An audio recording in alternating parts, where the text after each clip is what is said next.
आज मैं एक और पीस ऑफ इंफॉर्मेशन देता हूं कि सिंथेसिस, नवग्रह सिंथेसिस कि 9 ग्रह करते क्या है, होते क्या हैं और एक दूसरे से क्या कनेक्शन है और जीवन से कैसे कनेक्टेड है। उसको मैंने एक छोटी सी पोएट्रिक वे में कुछ लिखा है, आप उसे सुनिए और उसको पढ़ने की कोशिश करना, तो आपको समझ में आएगा कि हो क्या रहा है, बेसिकली कुंडली क्यों बनी है और करना क्या है उसमें, हमारा कुंडली देखने का उद्देश्य क्या है, हमारे जीवन का उद्देश्य क्या है। बेसिकली वो 9 ग्रह को आपस में कनेक्ट करके हम उससे क्या रिजल्ट आउटपुट चाह रहे हैं, तो वो मैं आपको बताता हूं। हिंदी और इंग्लिश दोनों में मैंने लिखा है, तो ये सभी को जानने की जरूरत है। उत्साह के सशक्त सागर शुक्र और एक पूर्ण तुल्य कारक शनि के माध्यम से रहस्य केतु को जानकर भ्रम राहु से छुटकारा पाना संभव है और केवल तभी आत्मा सूर्य के अमृत का आनंद लेने की संभावना पैदा हो सकती है। और इसके साथ ही आपके पास एक संतुलित दृष्टिकोण, बुद्ध और स्थायी निरंतरता चंद्र होनी चाहिए। वास्तविक उत्प्रेरक गुरु द्वारा निर्देशित ताकत मंगल के साथ। अब इसको इंग्लिश में समझाता हूं बाकी व्यूअर्स के लिए भी।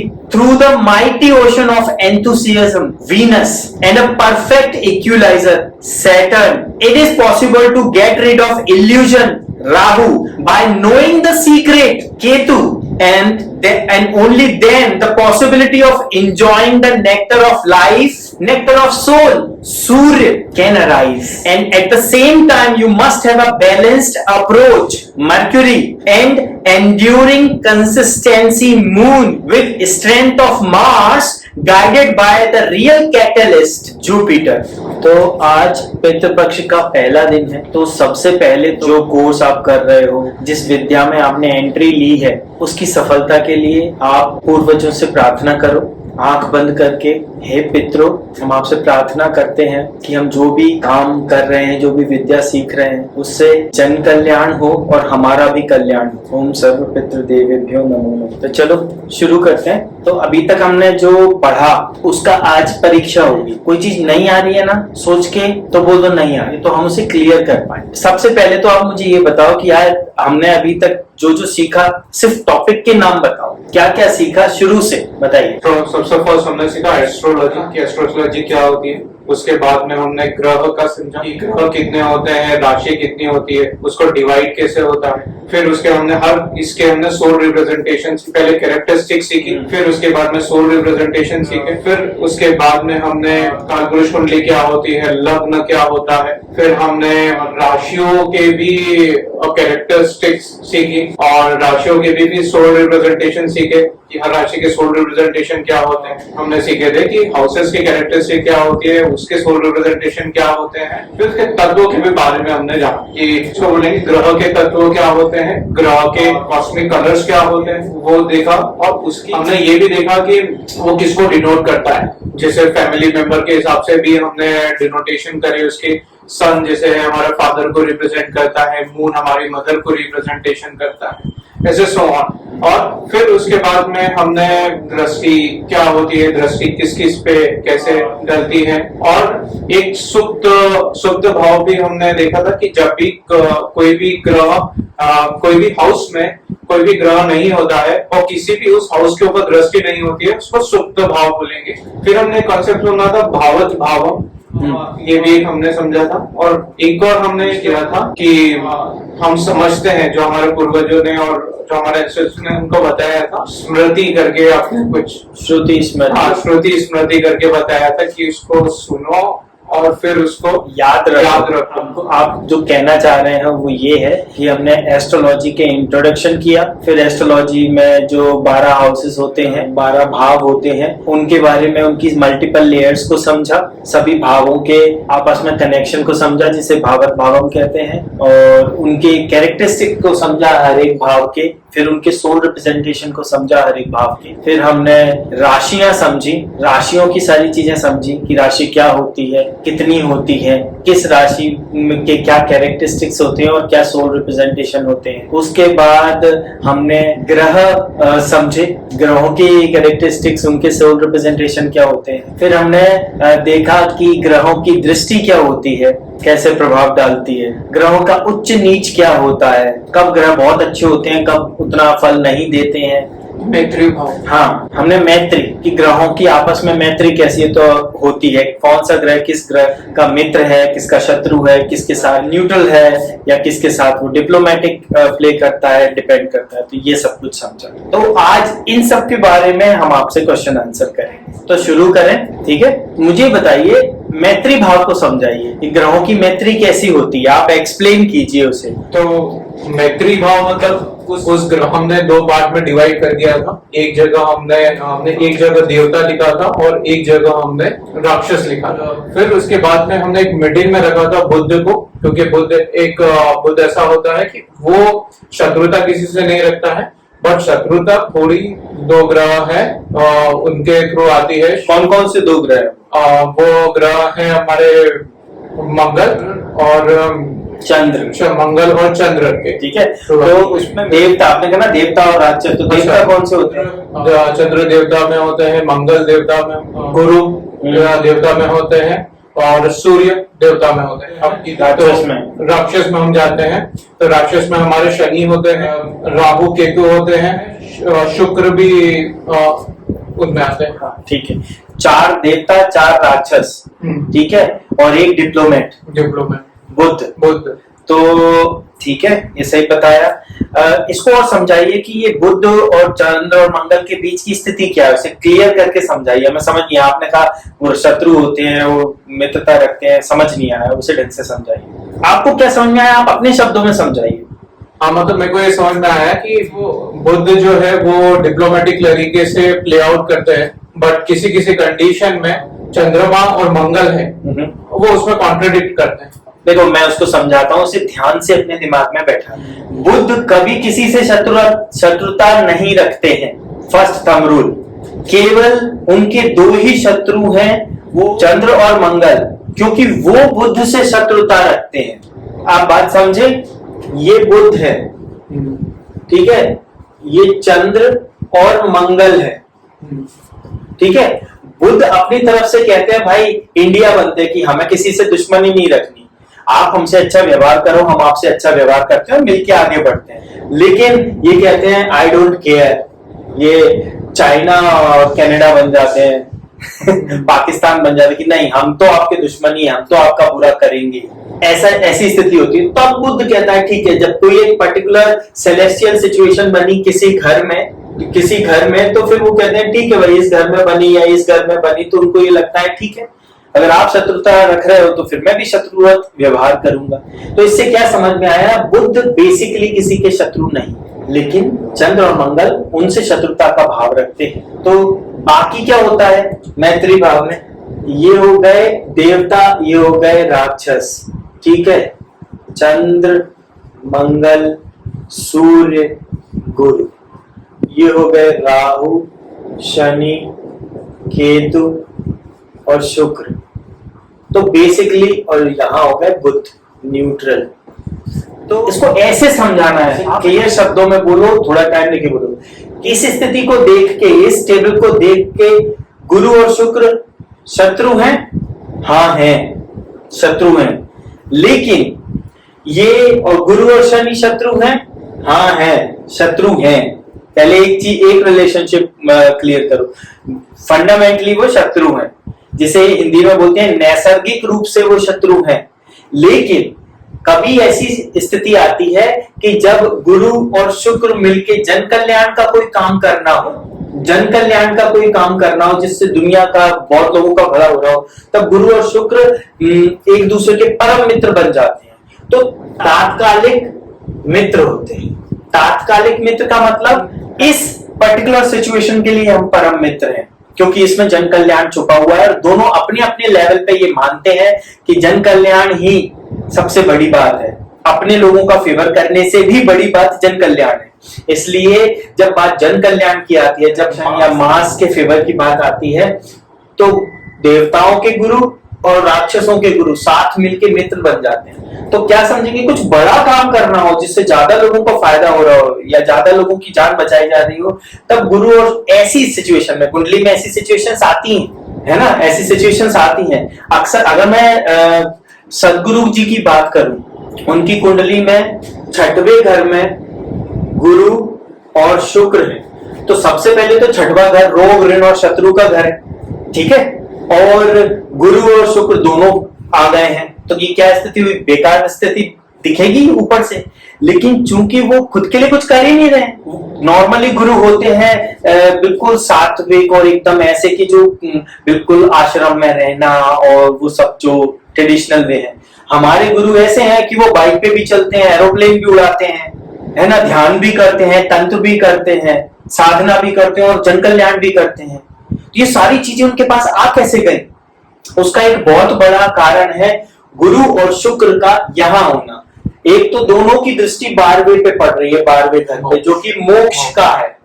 तो वो ना केवल स्वयं मोक्ष की ओर अग्रसर है, बल्कि उन दूसरों को भी मोक्ष प्रदान करते हैं। 1 2 3 4 5 गुरु की पंचम दृष्टि कर्म पे आ रही है, तो लोगों को ऐसा कर्म करवा रहे हैं वो बेहतर कर सकें, लोगों की लाइफ स्टाइल को, न केवल उनके पूरे जीवन को राइट डायरेक्शन में ले जा सके। शुक्र लाइफ स्टाइल और वो यस, तो यहाँ पे गुरु और शुक्र ने दोनों ने अपनी बेस्ट चीजें देख के रख दी साथ में और बोला चलो जन कल्याण के लिए हम करते हैं।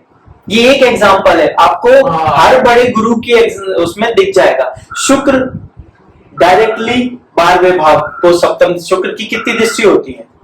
शुक्र की इसकी एक ही दृष्टि रहती है, 7, तो वो 7 दृष्टि यहाँ पड़ रही है। तो सिर्फ इतना समझा रहा हूं, उनकी पूरी कुंडली का एनालिसिस नहीं कर रहा हूं। और 5 के बाद 7 8 और 9 गुरु की एक दृष्टि पड़ी यहाँ, गुरु की एक दृष्टि पड़ी यहाँ, और इस गुरु की एक दृष्टि पड़ी, जो गुरु और शुक्र दोनों का गुण है जिसमें, उनकी दृष्टि यहाँ पड़ी। इस समय दोनों के गुण मिला के और वो जन कल्याण का काम कर रहे हैं। प्रोजेक्ट ग्रीन हैंड्स, उन्होंने अनगिनत पेड़ लगाए हैं। सेव सॉइल, वो मिट्टी को बचाने के लिए उन्होंने 100 नेशन और आई बिलीव 100 डेज बाइक पे चले हैं, लोगों को जागरूक करने के लिए। क्या बोलते हैं, बहुत सारे नेशंस के साथ उन्होंने अपनी पूरा फाइल दी है कि आपको अपनी पॉलिसीज में क्या क्या चेंजेस करने चाहिए ताकि ये चीजें फिजिबल हो सके, की जा सके। नदी अभियान किया, रैली फॉर रिवर्स किया, बहुत सारे काम वो कर रहे हैं। इससे उनको क्या फायदा है? कोई फायदा नहीं। उन्होंने इतना बड़ा फाउंडेशन बनाया, उससे उनको क्या फायदा है? कोई नहीं है। वो जिन लोगों के लिए बना है उन लोग, वही लोग चलाने वाले हैं फ्यूचर में उसे, जब वो नहीं भी होंगे फिजिकली। तो वो खुद के लिए कुछ नहीं कर रहे हैं, जन कल्याण के लिए कर रहे हैं। तो अकेले गुरु भी होते तो भी ये चीज होती, लेकिन शुक्र के होने से अक्सर लोग धन की महत्ता को मानते नहीं है, त्याग देते हैं। इन्होंने, शुक्र धन को त्यागता नहीं है, तो उन्होंने धन का सदुपयोग करना लोगों को सिखाया कि अगर आप कुछ अच्छा करना चाहते हो तो धन को कहां लगाओ ताकि धन का हम सदुपयोग कर सकें। लग्जरीनेस दिखती है ना, वो दिखती है कि वो ऐसे आध्यात्मिक पर्सन नहीं है जो भिखारी की तरह जीवन जी रहे हैं या कमजोर की तरह जीवन जी रहे हैं। वो रियल में आध्यात्मिक है, जो आध्यात्मिक नॉर्मल इंसान से ज्यादा मजबूत, ज्यादा लग्जरी पसंद, ज्यादा अच्छे से जीवन को जीता है। तो वैराग्य धारण करने का मतलब भिखारी बन जाना नहीं होता। बस ये हो जाता है कि अब मैं खुद के लिए कुछ नहीं करूंगा और अपने जीवन को पूरे अच्छे से जीते हुए जन कल्याण करूंगा। लेकिन जब गुरु के साथ ऐसा होता है, लेकिन जब गुरु के साथ शुक्र भी जुड़ गए तो ये दोनों के गुण उसमें आ गए। दोनों गुरुओं के, देवताओं के गुरुओं के भी और राक्षसों के गुरुओं के भी, दोनों के गुण उनमें आ गए। और वो सबका भला करते हैं। वो नहीं देखते कोई मुस्लिम है कि कोई हिंदू है, वो नहीं देखते कोई क्रिश्चियन है कि कोई पारसी है, वो नहीं देखते कोई ज्यूस है या कौन है। उनका काम है ह्यूमन बीइंग।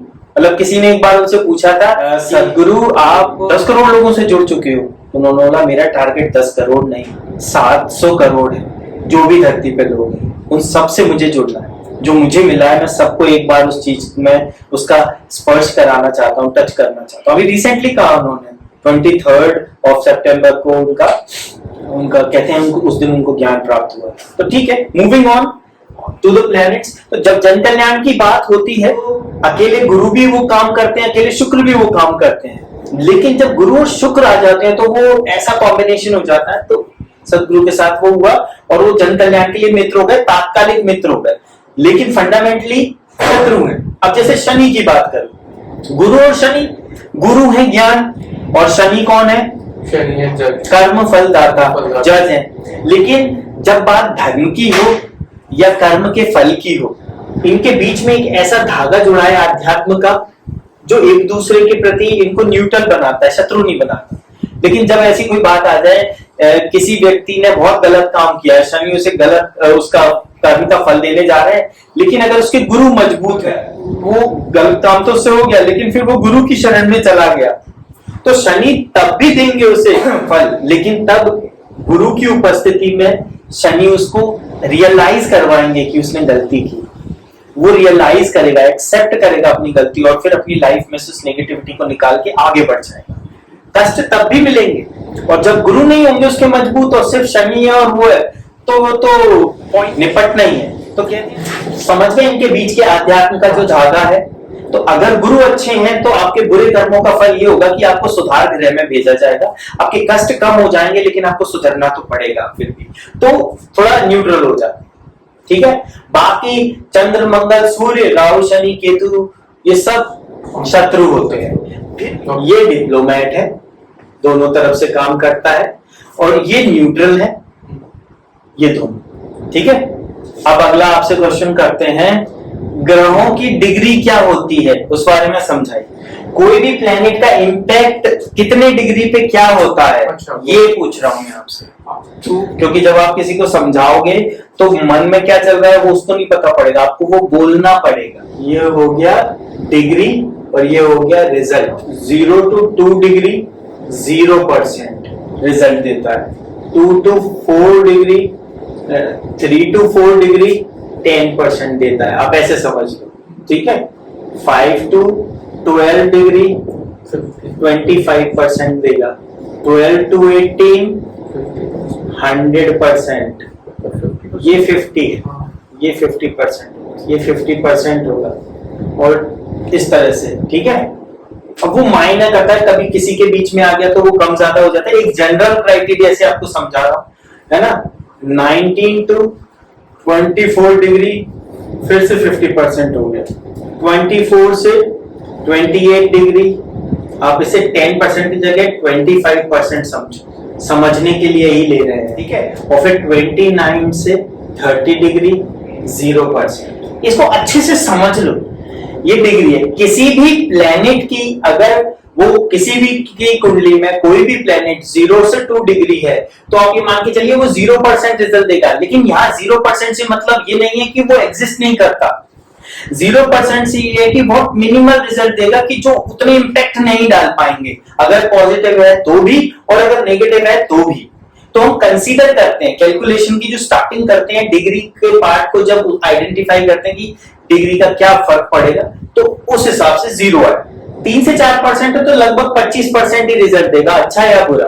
5 से 12 50%, 12 से 18 ये वो कैटेगरी होती है कि हाँ भाई यहाँ पे वो पूर्ण बलि कहलाता है, कि हाँ वो विद रिस्पेक्ट टू यू और अर्थ वो कितनी दूरी पे है, किस डिग्री पे है कि वो पूरा फल दे सके, ये वो है। बात समझ में आई या नहीं? हाँ आई, बट जैसे ये जो डिग्री है ये अपन कैसे फिगर आउट कर सकते हैं? हम फिगर आउट नहीं करते हैं, वो कौन सा ग्रह आपकी कुंडली में किस डिग्री में आएगा वो सब रिपोर्ट में आ जाता है। रिपोर्ट में आता है ना वो। हाँ, वो आपको आइडेंटिफाई नहीं करते। अर्थ से होती है ना? जब आप डेट टाइम और प्लेस लेके चार्ट बनाओगे, एप्लीकेशन से बन जाता है आजकल, तो उसमें लिखा आ जाएगा भाई बुध लग्न में है, वृषभ राशि में है और बुध 8 डिग्री का है। अब जब 8 डिग्री का है तो आप देखोगे 8 डिग्री इसमें आ रहा है, 50%। तो हो सकता है 50% तक ही रिजल्ट देगा। उसको मजबूत करने की जरूरत है, अगर वो पॉजिटिव है तो वो आगे हम समझेंगे। तो अच्छे से डाइजेस्ट करो, ये समझ में आया?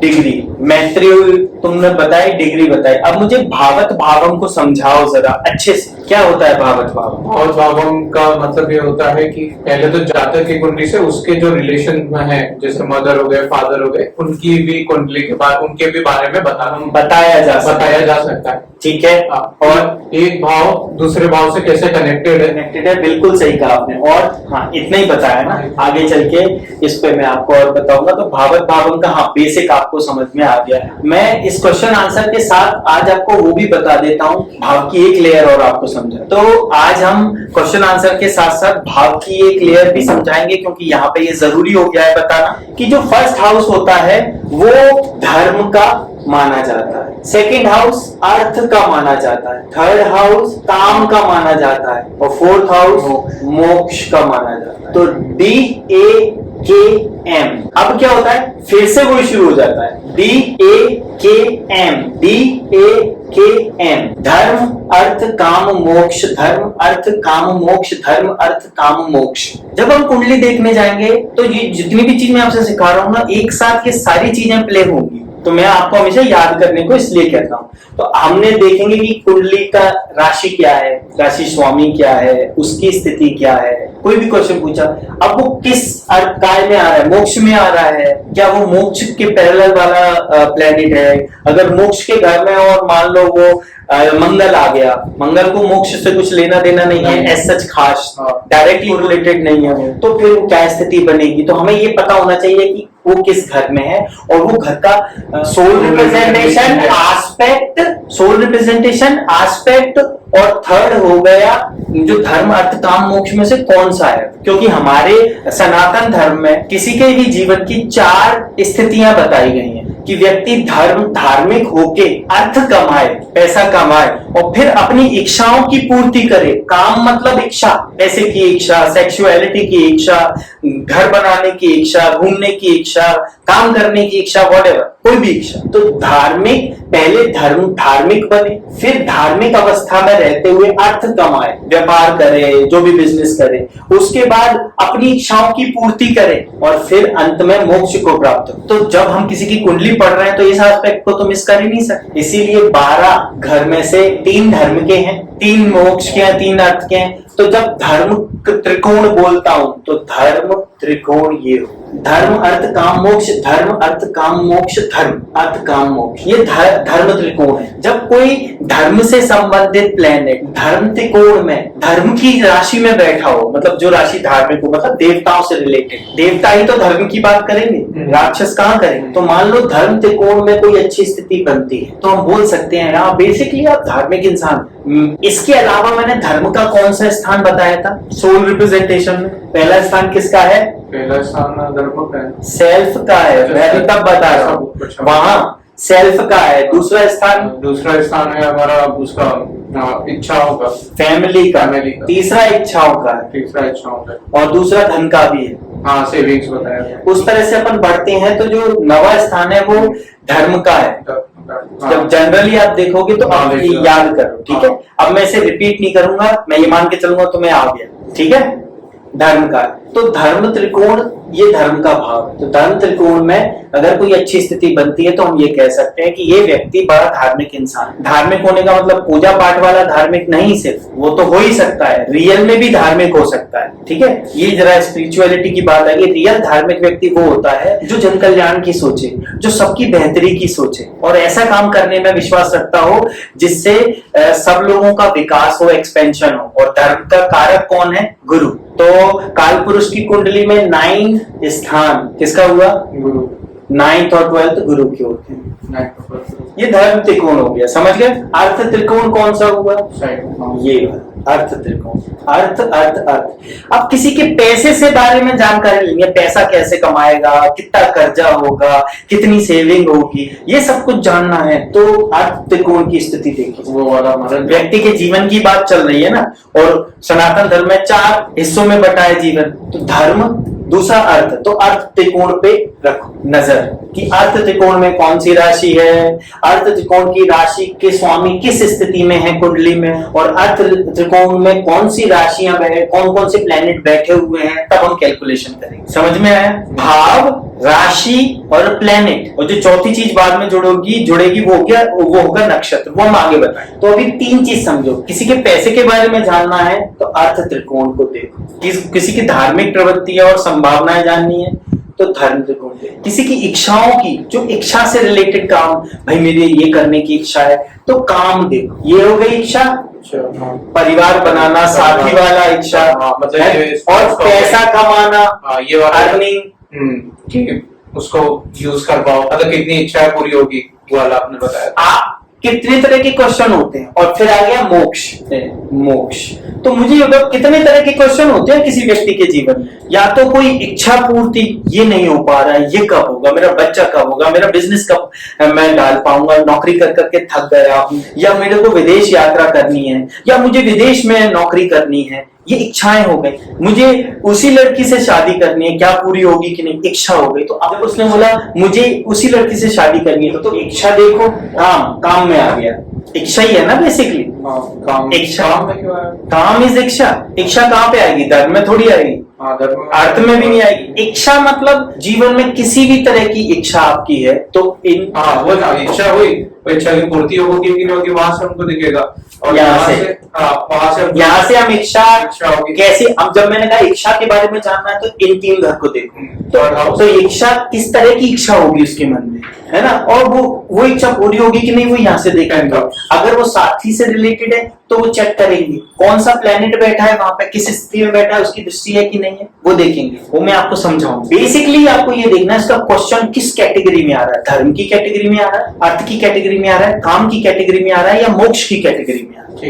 ये डिस्टिंग्विश करना, ये क्लासिफिकेशन करना आपकी जिम्मेदारी। जब तक आप ये नहीं करोगे तब तक आप कुंडली पढ़ना नहीं शुरू कर पाओ, या वो रिजल्ट नहीं आएंगे। जनरल से रिजल्ट दे दो। अगर एक्यूरेसी बढ़ानी है तो हमें फंडामेंटली ये पता होना चाहिए। क्या क्या पता होना चाहिए कि सबसे पहले हम बात करेंगे कि कुंडली का लग्न क्या है और ग्रह की स्थिति क्या है। अब फिर उसका क्वेश्चन सुने, अच्छा नौकरी करनी है, नौकरी नहीं लग पा रही है, या अर्निंग करियर से रिलेटेड सिचुएशन है, जो भी है, फिर उससे संबंधित त्रिकोण पे जाएंगे। फिर उस त्रिकोण की राशि, जो राशियां उसके अंदर है, राशि 6 है, 8 है, 10 है, 12 है, उसके स्वामी कैसी स्थिति में, अच्छी स्थिति में कि बुरी स्थिति में। फिर उसी घर में कौन से ग्रह बैठे हुए हैं और किस स्थिति में बैठे हुए हैं, उसके बाद आप चीज। तो आपको समझ में आया थोड़ा थोड़ा। मैंने आज से तुम्हें सिखाना शुरू कर दिया है क्वेश्चन आंसर्स के साथ साथ कि कुंडली को कैसे पढ़े। ऐसे ही मोक्ष कि उसका क्वेश्चन आध्यात्मिकता से रिलेटेड है, अपने जीवन में कुछ करने से रिलेटेड है, थक गया इन सब चीजों से, वो आपको डिस्टिंग्विश करना पड़ेगा कि किस कैटेगरी में आता है और उसको फिर कैसे पढ़ना। समझे? तो आज क्वेश्चन आंसर्स के साथ साथ हमने धर्म, अर्थ, काम, मोक्ष, जो 4 सनातन धर्म के जीवन के हिस्से होते हैं। किसी भी व्यक्ति, कोई भी व्यक्ति इन 4 के अलावा कुछ और काम करता ही नहीं है अपने जीवन में। उसका अगर कोई क्वेश्चन आया ज्योतिषी के सामने तो वो उन 4 में से किसी एक एस्पेक्ट या मल्टीपल एस्पेक्ट से जुड़ा हुआ होगा। तो उसकी कुंडली कैसे पढ़नी है उसके लिए ये एस्पेक्ट जानना जरूरी है। धर्म त्रिकोण, अर्थ त्रिकोण, काम त्रिकोण और मोक्ष। अब आगे बढ़ते हैं। Introduce yourself. मेरा नाम रोमित और मैं विवेक सर का स्टूडेंट हूँ। विवेक सर के थ्रू अभी एक छोटा सा टेस्ट है तो मैं ट्राई करता हूँ कि उसमें कर पाऊँ। चलो ठीक है। अब मुझे सबसे पहले आप काल पुरुष की कुंडली बना के दिखाओ यहाँ। 2, 3, 4, 5, 6, 7, 8, 9, 10, 11, 12। ठीक है। अब ये बताओ कि गुरु की कितनी दृष्टि होती है। मान के चलो गुरु 7वें घर में है। 7वां घर कौन सा है? 7वां भाव। तो सबसे पहले बताओ 7वां भाव कौन सा है? 7वां भाव ये बात। हाँ, तो यहाँ पर गुरु को लिखो। गुरु का भी डिनोट किया है जी से। ठीक है। गुरु की कितनी दृष्टि होती है पहले आप मुझे बताएं। 5, 7 और 10, 9। तो यहाँ से हाँ लिख के दिखाओ। 5, 7 और 9। ये गुरु की हो गई। ये गुरु की दृष्टि हो गई। अब यहाँ से लाइन खींच के समझाओ कि गुरु की दृष्टि 5वीं कहाँ पड़ेगी, 7वीं कहाँ पड़ेगी, 9वीं कहाँ पड़ेगी। तो यहाँ से हम स्टार्ट करेंगे तो यहाँ पे हमारा गुरु है तो 1, 2, 3, 4। कैसे चलती है? 1, 2, 3, 4, 5। सो हमारी गुरु की दृष्टि एक यहाँ पे पड़ेगी। कौन सी दृष्टि? 5th वाली। हाँ, यहाँ पे पड़ेगी। तो बस ठीक है समझ में आ गया। आगे बढ़ो। 7th बताओ। 6, 7 यहाँ पे पड़ेगी। ठीक है। 9 यहाँ पे पड़ी। ठीक है। अब मुझे शनि की दृष्टि यहाँ लिख के दिखाओ। क्या है शनि की दृष्टि? और शनि की दृष्टि मान के चलो शनि 9वें घर में है। शनि को 9वें घर में लिखो। शनि की दृष्टि एसटी कर दो। सैटर्न। हाँ, शनि की दृष्टि 7th होती है। लिखो वहां पे 7th होती है। और कौन से हाउस में आपने बताया? सिर्फ 7th होती है शनि की दृष्टि। शनि की भी 3 दृष्टि होती है, 3, 7 और 10। अब शनि 9वें भाव में है। 9वें भाव में। 9वां भाव कौन सा होता है? ये वाला। हाँ, यहाँ पे शनि लिखो। अब शनि की ये दृष्टि बताओ 3री, 7वीं और 10वीं। 1, 2, 3 है ना। सो हमारी तीसरी दृष्टि शनि की यहाँ पे हुई और सेवंथ दृष्टि हमारी यहाँ पे हुई। वो सब मत लिखो, बस समझ गए, ब्लू से समझ जाए। और 10वीं दृष्टि हमारी यहाँ। ठीक है, अब मुझे मंगल की दृष्टि बताओ कौन कौन सी होती है। लिखो यहाँ पे मंगल की कौन कौन सी दृष्टि होती है। मंगल हमारा मार्स, मंगल की 7 तो सभी की होती है और बाकी का कंफ्यूजन है। तो वो याद रखना चाहिए तुम्हें, अगर इतनी सी इंफॉर्मेशन याद नहीं रख पा रहे। 4th और 8th, ठीक है, एक मिनट दो, इसको ऐसे करा करो, सिमेट्री होनी चाहिए हर चीज में ताकि याद रखने में आसानी होगी। तो ये हो जाएगा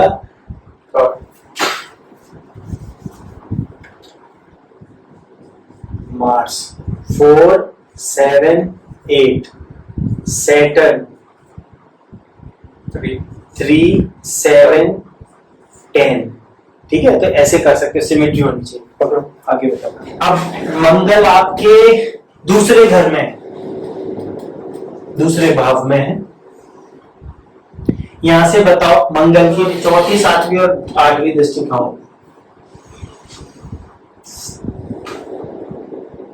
ये हमारी 4th दृष्टि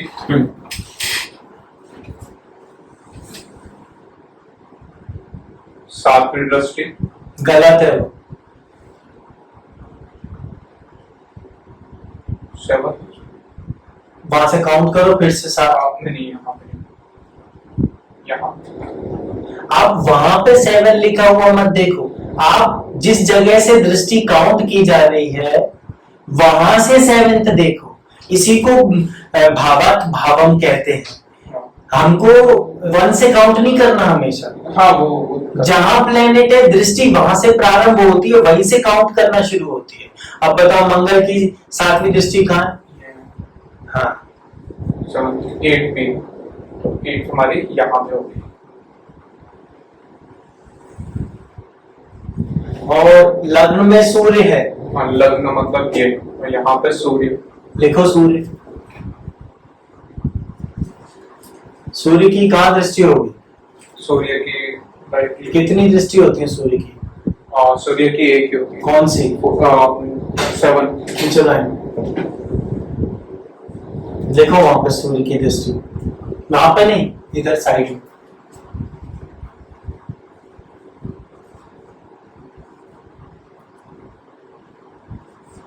ट्वेल्थ में मर्क्यूरी है। 12th में 12th हाउस बोल रहा हूँ। 12th हाउस में मर्क्यूरी। बुध, बुध की कितनी दृष्टि होती है। सब बुध की भी एक ही होती है, 7। तो बोलते जाओ और लिखते जाओ। 7 होती है। फिर उसके बाद में शुक्र की भी एक ही होती है, 7।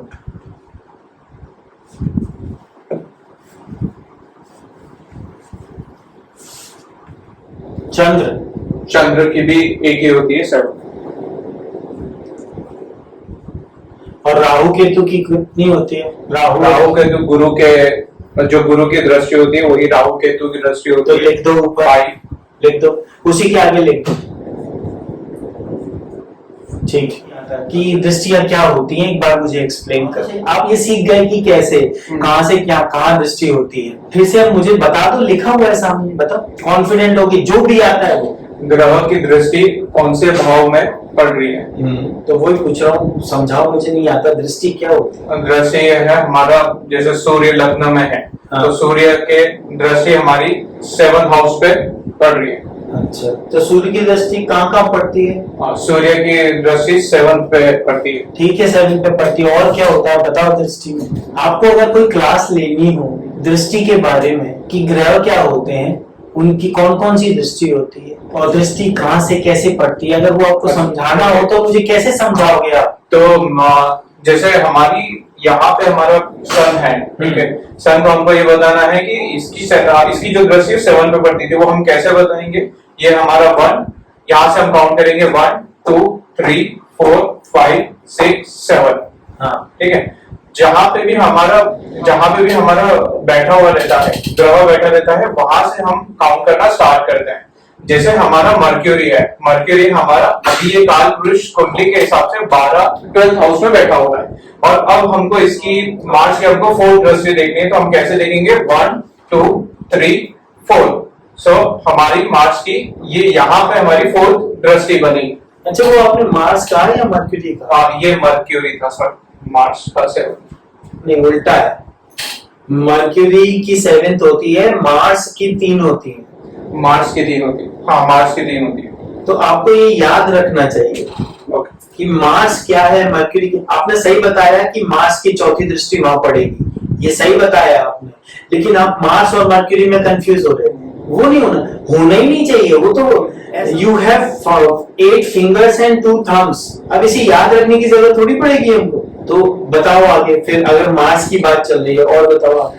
और हमारे इसमें कुछ ये हमारे ग्रह हैं, जैसे सन, मर्क्यूरी, शुक्र और चंद्र, इनमें इनकी एक ही दृष्टि बनती है, 7 दृष्टि मतलब बनती है। तो ये कहाँ बैठे हो तो 7th बनती है, कि लग्न में बैठे हो तो 7th बनती है? मतलब कहीं पे भी बैठेंगे तो 7th ही बनेगी। तो ये कहीं पे भी बैठे हो 7वें घर पे उसकी दृष्टि आएगी?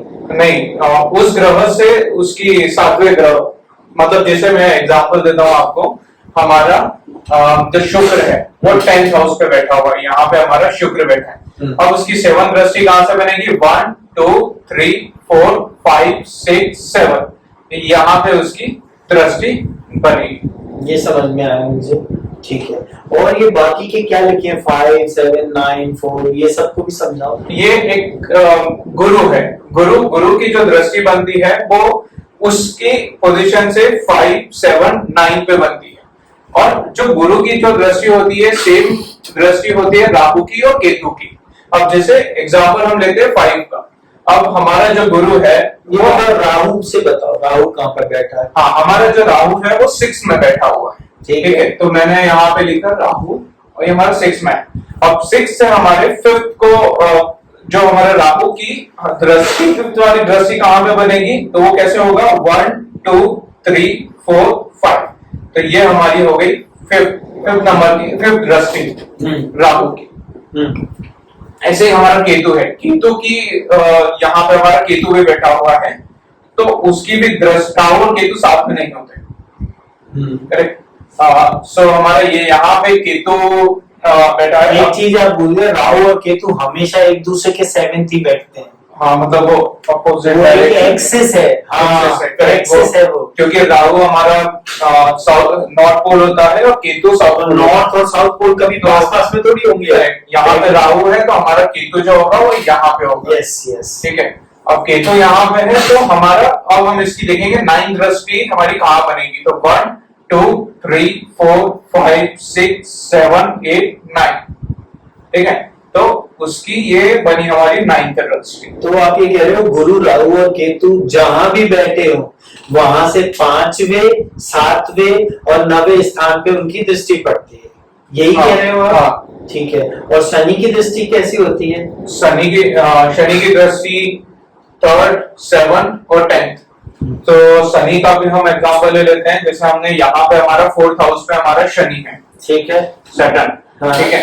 अब हम इसका 3rd कैसे करेंगे? 1 2 3, ये यहाँ पे इसकी 3rd की दृष्टि बनी, और इसी में ही हमारा 7th हुआ, तो 3rd 4th 5th 6th 7th, ये हमारी 7th। बस 2 ही दृष्टि होती है इसकी? नहीं, 10th भी होती है। फिर आपको बताना चाहिए ना, 7 8 9 10, तो ये हमारी हो गई 10th दृष्टि। ये हमारी 3 शनि की 3 दृष्टि होगी। तो ठीक है, आज हमने जो भी किया, आपने जो टेस्ट दिया, इसमें आपको आप लिखो 10 आउट ऑफ आपको 4 मिल रहे हैं, ठीक है। अब साइड में है तो देखने दो। आज आपको दृष्टि में, उसकी नॉलेज में 4 आउट ऑफ 10 मिले हैं। 4 इसलिए मिले हैं क्योंकि आपने 2-3 चीजें अच्छी बताई, बट कंप्लीटली आपको याद नहीं। अब आगे आने वाले वीडियो में मैं आपको जो भी क्वेश्चन आंसर पूछूंगा ऐसे ही आपसे करवा के ही पूछूंगा, और जब तक आपके लगातार 3 बार 10 आउट ऑफ 10 नहीं आएंगे तब तक मैं आपको कुंडली को कैसे इवेल्युएट करते हैं और डेप्थ नॉलेज देना शुरू नहीं करूं। तो अब आपको क्या करना है, अब रोज क्लासेस में ऐसे ही आपकी ग्रोथ देखी जाए, ठीक है। चलो, ऑल द बेस्ट। आपने ये 7th क्लास है, 7th क्लास के हिसाब से आपको मैं नंबर तो 4 दे रहा हूं क्योंकि इंफॉर्मेशन आप याद नहीं कर पा रहे हो, लेकिन 7th क्लास के हिसाब से अगर मैं आपकी स्पिरिट को देखा जाऊं तो 10 आउट ऑफ 10 दूंगा। All the best, thank you very much.